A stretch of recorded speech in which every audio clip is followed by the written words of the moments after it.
자, 지금 스튜디오에 이인철 참 좋은 경제연구소장 나와 계십니다. 자, 어서 오십시오. 예. 앞에 황 기자 보도 보셨는데 기업이 정보를 잘 주지 않는다. 증권사 애널리스트의 입장도 이해가 갑니다만 증권사 보고서를 신뢰하기가 참 쉽지 않습니다. 정확도가 낮아서. 자, 질문 드리겠습니다. 그러면 보고서를 내고 책임은 지지 않습니까? 그렇습니다. 왜 이처럼 매수 일색의 보고서만 난무하느냐라는 질문에 대해서 우선 국내 보고서는 기업 영업을 위한 이제 포장된 보고서다라는 점입니다. 그러니까 증권사가 리포트 작성 대상 기업을 상대로 광고를 따와야지 이익을 내는 구조입니다. 그러면 좋지 않은 소식, 해당 기업의 눈치를 봐야 되는 구조적인 문제점이 분명히 있고요. 또 그러다 보니 개인 투자자들은 오히려 증권사 리포터보다는 이른바 찌라시라는 뭐 유튜브라든가 아니면 주식 관련 커뮤니티를 통해서 정보를 얻고 있습니다. 소문이잖아요. 맞습니다. 그러면 이런 리포트를 좀 신뢰를 높이고 독립성을 높이기 위한 개선 방안이 뭐가 있느냐라고 하실 텐데 우선 증권사와 이 리서치 부분만큼은 별도로 독립하는 방안도 좀 고민을 해야 하고요. 또 하나는 애널리스트 보고서에 대해서는 책임을 져야죠. 그러면 절과 예측 정확성에 따라서 인센티브를 주면서 조금은 신뢰를 쌓아야지만이 국내 증권사의 리포트에 관련된 신뢰가 회복될 것으로 보입니다. 보고서 얘기가 하니까 모건 스탠리의 반도체 겨울 보고서가 지금 떠오릅니다. 지금 SK 하이닉스의 경우에 지난 25일 이렇게 얘기했습니다. 단기적 전망이 좀 틀렸다. 그러면서 목표 주가를 12만 원에서 13만 원으로 10,000원 올렸습니다. 오늘 종가 19만 5천 원입니다. 그래픽 좀 보여주세요. 자, SK 하이닉스의 주가 흐름인데요. 자, 9월에 이게 3개월 주가 흐름인데 지난 9월에는 목표 주가를 26만 원에서 12만 원으로 낮췄습니다. 9월 2일이 보니까 14만 원과 15만 원 사이입니다.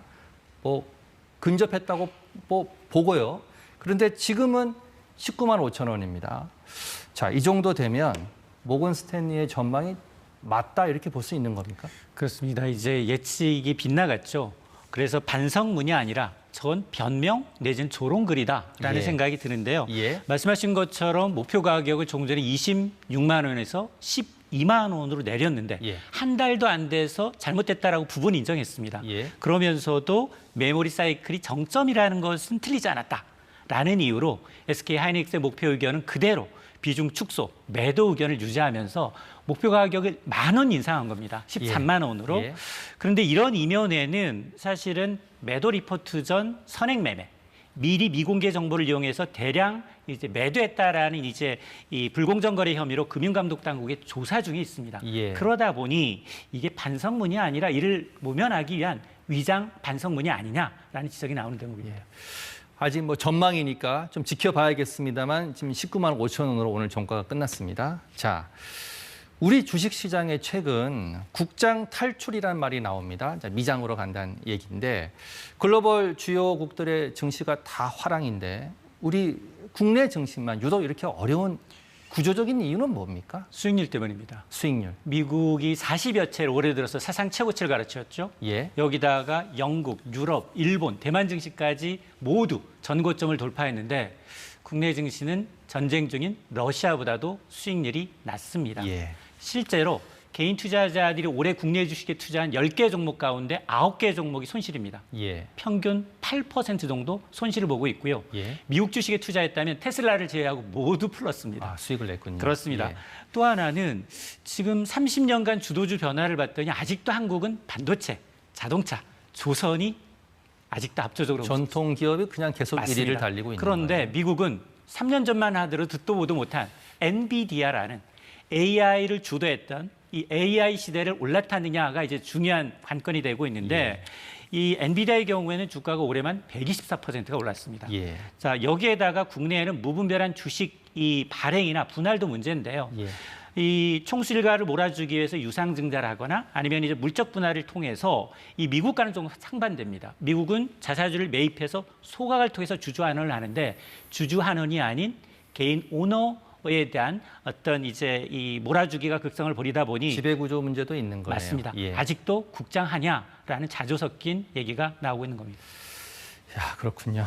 자, 오늘 우리 주식시장 특징주 한번 살펴보겠습니다. 경영권 분쟁 중인 고려아연입니다. 유상증자 소식에 주가는 하한가로 급락했고 시장에서 쇼크다 이런 말까지 나왔습니다. 자, 먼저 고려아연의 최윤범 회장이 갑자기 유상증자 카드를 꺼낸 배경부터 좀 설명해 주시죠. 그렇습니다. 한마디로 손 안 대고 코 풀겠다라는 겁니다. 지금 내 돈 안 들이고 신주 발행해서 M&A 방어하겠다라는 의도거든요. 공개 매수 끝났는데도 불구하고 최 회장 측의 지분이 3%가량 밀리고 있습니다. 그러다 보니까 이제 유상증자라는 카드를 꺼냈는데 유상증자는 사실은 이 양면의 카드입니다. 기업 입장에서 보면 새롭게 신주 발행해서 자금 조달 가능하지만 그만큼 유통 주식 수가 많아지게 되면 기존 주주들은 지분 가치가 희석이 됩니다. 오늘 고려아연의 주가가 이 소식 때문에 하한가를 갔어요. 개인 투자자 손해고요. 7%가량 지분 갖고 있는 국민연금까지도 영향을 받고 있기 때문에 저는 유상증자는 성공 여부가 굉장히 불확실하다고 봅니다. 말씀하신 것처럼 유상증자에 대해서 개미 투자자들의 비판이 거셉니다. 자, 사실상 최 회장이 경영권 방어를 위해서 돈을 빌려놓고 이 돈을 유상증자를 통해서 주주 돈으로 갚겠다. 이런 전략 아니겠습니까? 맞습니다. 빚내서 자사주 매입한 후에 다시 유상증자로 하한가를 만들어버렸습니다. 이 구조적인 문제점이 바로 국내 증시를 끌어내리는 밸류업이 안 되는 이유를 바로 이게 보여주고 있는 대목이거든요. 자, 그러다 보니 지금 이 최 회장의 경영권 방어를 위한 목적으로 이렇게 사심을 들여서 회사의 차입금을 이용해서 자사주를 매입하고 이후에 유상증자로 마련된 자금으로 해당 빚을 갚겠다라는 것이 과연 이제 국민기업으로 모습인지 진정한 모습인지에 대해서 굉장히 회의적이고 관련 커뮤니티를 중심으로 해서 개인 투자자의 불만이 폭주하고 있습니다. 자, 경영 분쟁의 당사자, 다른 쪽 당사자인 MBK는 오늘 즉각 반발을 했는데 법적 소송을 하겠다. 어떤 것들이 지금 거론될 수 있는 건가요? 이제 모든 법적 수단을 동원하겠다고 밝힌 만큼 아마 신주 발행 금지 가처분 신청을 법원에 낼 것으로 보입니다. 이 얘기는 이번 분쟁이 이제 법정 공방으로 이어질 가능성을 예고하는 대목이고 MBK 측은 고금리 차입금으로 자기 주식을 공개 매수를 진행해서 이미 회사에다 막대한 재무적 피해를 줬다. 이것만으로도 배임의 의무가 있는 거고 의혹이 있는 거고 그 피해를 또 국민의 돈으로 메꾸려 하고 있다라는 이제 주장을 하고 있기 때문에 아마 이제 법적 조치를 예고한 만큼 고려아연의 경영권 분쟁은 더 격화될 가능성이 높습니다. 지금 고려아연의 입장이 그래픽으로 나오고 있는데 내일 금융감독원이 고려아연의 경영권 분쟁과 관련해서 브리핑을 합니다. 그중에 이제 공개 매수와 관련된 브리핑인데 유상증자에 대한 의견이 나올 수도 있겠네요. 아마 저는 내일 있을 금감원의 이제 브리핑의 관전 포인트는 크게 두 가지입니다. 우선 말씀하셨던 것처럼 최 회장 측이 갑자기 이제 유상증자라는 카드를 꺼냄으로 해서 이게 시장에 미치는 파장이 워낙 커졌습니다. 도덕적 해이 논란까지 있는 만큼 이미 개인 투자자 국민연금이 손실을 보고 있는 만큼 이 부분을 좀 들여다볼 것으로 보이고 또 하나는 양측이 고려아연의 이제 이 공개 매수 단가를 높여가면서 지분 경쟁을 벌이다가 서로가 서로를 고발했습니다. 공개 매수를 방해했다라는 이유로 이제 조사 요청을 한 만큼 금감원이 이걸 들여다보는 과정에서 시세 조정과 같은 불공정 거래 정황을 포착한 것을 알려지고 있기 때문에 이 두 가지를 눈여겨보실 필요가 있습니다. 자, 마지막으로 한 가지만 더 여쭤보겠습니다. 비트코인 금값 얘기인데요. 지금 트럼프 트레이드 종목입니다. 계속 연일 상승하고 있는데 얼마나 올랐고 앞으로 더 오르겠습니까? 어떻습니까? 비트코인 한 개만 갖고 있으면 좋겠어요. 72,000달러, 달러 기준 돌파했고요. 원화 기준 1억 원을 넘어섰습니다. 그래서 이 사실은 지난 3월의 최고가가 73,800달러, 원화 기준 1억 500만 원입니다. 불과 한 1% 정도만 남겨놓고 있는데 비트코인은 올해만 66%가 올랐고요. 금 가격도 많이 올랐습니다.